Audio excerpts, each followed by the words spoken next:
The dry heat of Ouagadougou's military airport scorched the skin. The clear, merciless sky seemed to silently witness a scene few would dare interrupt. In the courtyard, surrounded by soldiers standing in formation, a folded flag fluttered lightly over a simple, dark wooden coffin. Inside it rested the body of Lieutenant Yacouba Zida, killed in combat in the Sahel region, trying to protect an entire village from a terrorist attack. The people called him a hero. But in that moment, there were no anthems, no cameras, no official speeches, only the solemn silence of a wounded people and the presence of a man who refused to abandon his dead. Ibrahim Traoré was there, in a clean uniform, his eyes dark as the sky before a storm, staring at the coffin as if in conversation with it. He himself had ordered the body to be brought back, and he would personally ensure the soldier was accompanied to his native village. For him, no rank or power could justify forgetting a fighter who had given everything for the people. But what seemed like a simple act of honor would soon turn into a national scandal. Around him, aides watched with apprehension. An older colonel approached, hesitant. "President, we received a message. The airline scheduled to transport the body refused to board it. They say there's no international authorization for the transfer of military remains. They suggest the body be quarantined." The silence that followed was louder than any explosion.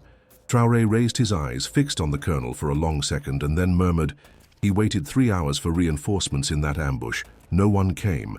And now they want to leave him here, like inconvenient cargo?" The colonel lowered his gaze. The tension grew. Traoré turned slowly, walking to the coffin.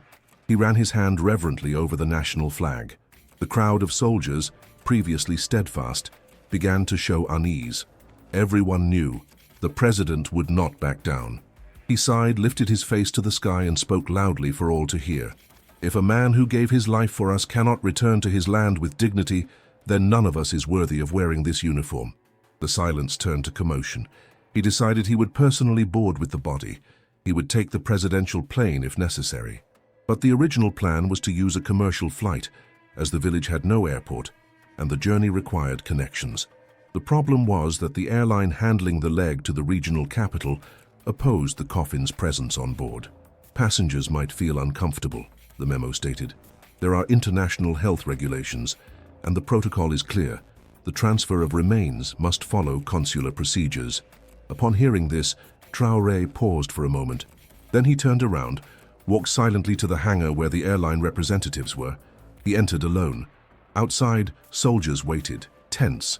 15 minutes later, he emerged. He was pale with contained rage.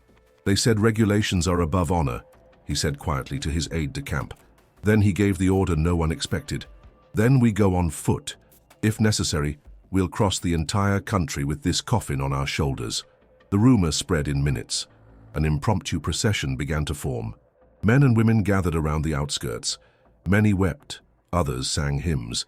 It was as if all the pain of an oppressed, forgotten people exploded in a single act of dignified rebellion. Cell phone cameras began recording. The image of Traoré, walking beside the coffin draped in Burkina Faso's flag, went viral online.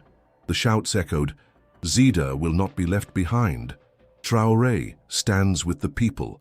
But power does not tolerate disobedience. Behind the scenes, tension rose. The Minister of Transport was pressured to intervene.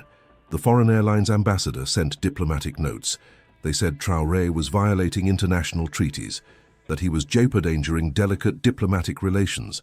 But for him, there was only one law: human dignity. 2 hours later, the airline's CEO, under international pressure and seeing the global impact of the funeral march, tried to backtrack. He offered an exclusive flight for the body.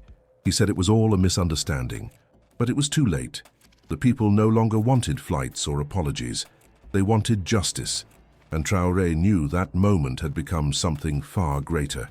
At dusk, the procession reached the entrance of a village. The soldier's family waited in silence.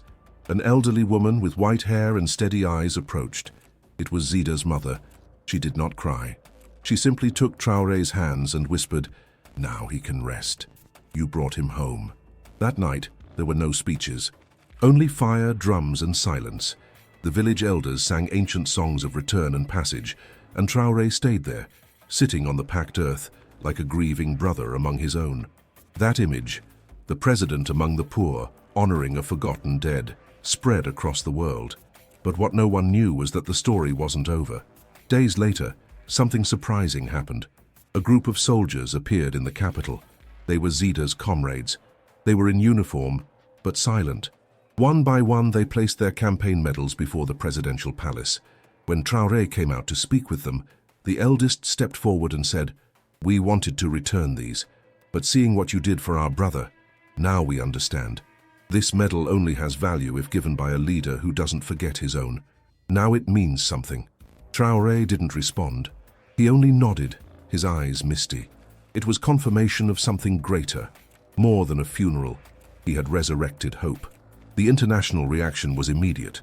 News agencies broadcast images of the impromptu procession, the airline's refusal, and Ibrahim Traoré's solemn act of walking kilometers beside the coffin.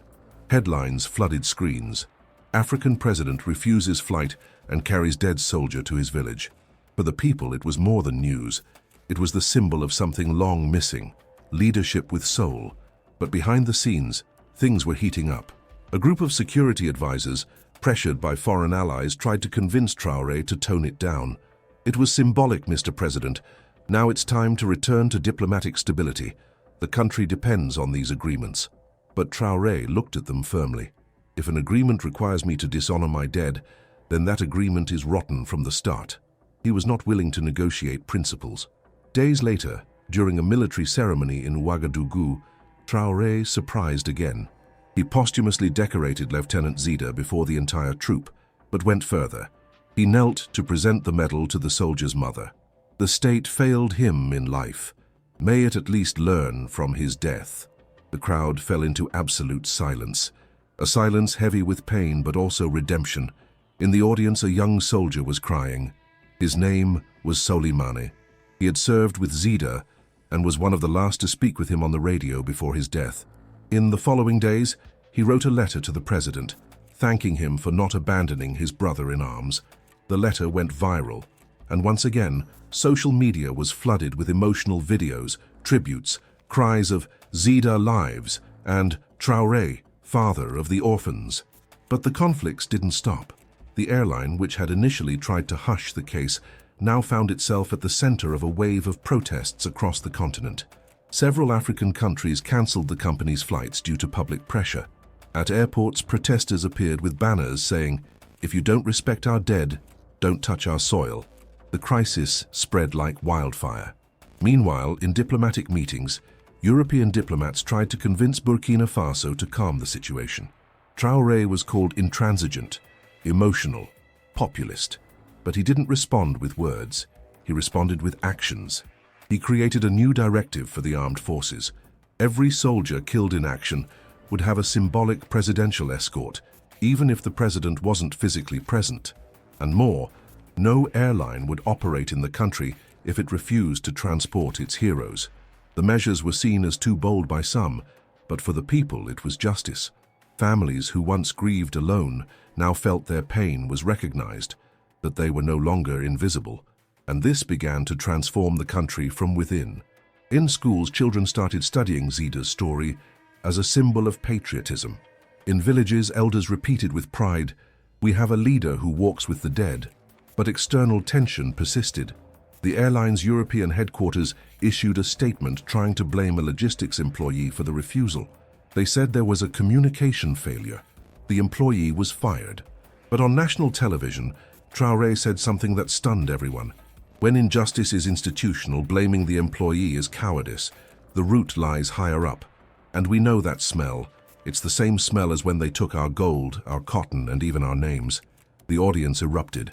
The speech was seen as a declaration of sovereignty, and it ignited something dormant in millions of Africans, pride in owning their own history.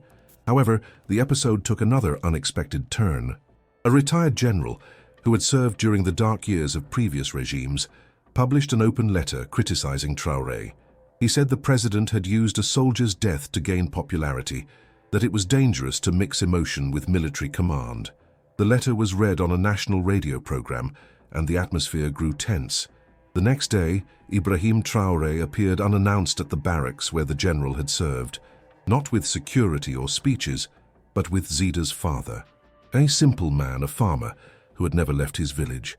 The president led him to the courtyard, and together in front of the soldiers he asked to speak. This man raised a son who died for us. He asked for nothing. He only wanted to bury him with honor. If fighting for that is populism, then let us all be populists. If emotion has no place in command, then hand your posts to robots. But as long as I breathe, those who die for this people will be treated as sacred. The general was present. He said nothing. He simply stood, walked to Traoré and embraced him. A profound silence fell over those present. It was more than forgiveness. It was reconciliation. That embrace was shared thousands of times online. And once again, the image of a human president set hearts ablaze. Over the weeks, the story became a living legend. In Zida's village, a small monument was erected in his memory, not with marble or bronze, but with stones from the very land where he was born.